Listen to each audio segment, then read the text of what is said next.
गुर्दे के रास्ते प्रोटीन बाहर निकलना शुरू हो जाती है। अब जब प्रोटीन यूरिन में जाती है तो सबसे पहले एक इंसान फील करता है कि जब मैं यूरिन करके आ रहा हूँ उसमें झाग बहुत बन रही है। तो अगर यूरिन में झाग आ रही है शुगर के मरीज के अंदर तो ये early sign of kidney failure हो सकता है। गैर संजीदा मत।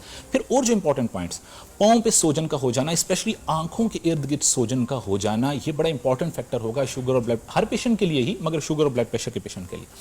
इसके बाद सांस चढ़ना, थोड़ा सा चल रहे हैं, पहले मैं थोड़ा सा चलता था या वॉक करती थी, मुझे सांस नहीं चढ़ता था, अब मुझे सांस चढ़ना शुरू हो गया। There must be some important point, उसका जाके वर्कअप करें। इसके साथ ही है। यस, भूख का ठीक से ना लगना या दिल खराब होना, उल्टियाँ आना, जिस्म पे बहुत ज़्यादा खारिश का रहना, नींद ठीक से ना आना, जिस्म को झटके लग सकते हैं, ये सारे फैक्टर्स हैं। जो कमज़ोरी बहुत रहना, थकावट बहुत रहना, खून की कमी का हो जाना, इंसान की पिलाहट का शिकार हो जाना, ये सारे फैक्टर्स हैं। They are important.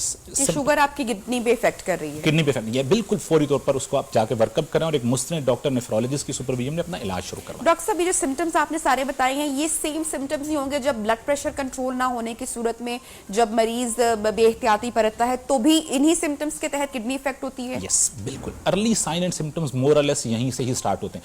अब मैं जो इससे ज्यादा एक इंपॉर्टेंट पॉइंट जिस पे फोकस करना चाहूंगा, दैट इज द प्रिवेंशन। आप उनको इफेक्ट ना होने दें, उससे पहले उनको प्रिवेंट करवाएं। यूजुअली जब ये सब कुछ हो रहा होता है तो पेशेंट या हम लोग यूजुअली इसको भी बॉदर नहीं कर रहे होते, जो सबसे बड़ी अलार्मिंग सिचुएशन है। या पेशेंट ये समझ नहीं रहा या अंडरस्टैंड ही नहीं कर रहा कि ये सिम्टम्स अगर हो रहे हैं, जो आपने बताया, मतली का होना, हारिश का होना, पेट का खराब होना, यूरिन में झाग का बन जाना, हम इन चीजों को बॉदर नहीं कर रहे होते हैं।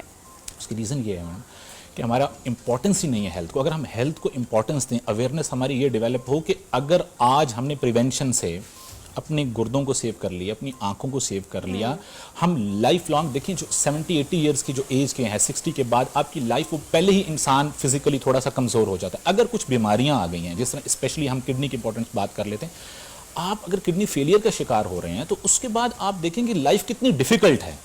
इकोनॉमिकली कितना लॉस है आपका, फिजिकली कितना लॉस है, सोशली कितना लॉस है आपका।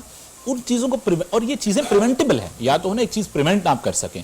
अगर आप शुगर को अच्छा कंट्रोल कर लेते हैं, ब्लड प्रेशर को अच्छा कंट्रोल कर लेते हैं, आप ओवर द काउंटर बिला वजह की मेडिसिन इस्तेमाल नहीं करते। अक्सर कोई भी प्रॉब्लम होता है, आप किसी क्लिनिक या हॉस्पिटल में जाते हैं, सबसे पहले एक पेन किलर लगा दिया जाता है, विच इज, यही पेन किलर, ये एडिक्शन को हमें अवॉइड करना है। अगर स्टोन है उसका अर्ली इलाज करवा लेते हैं,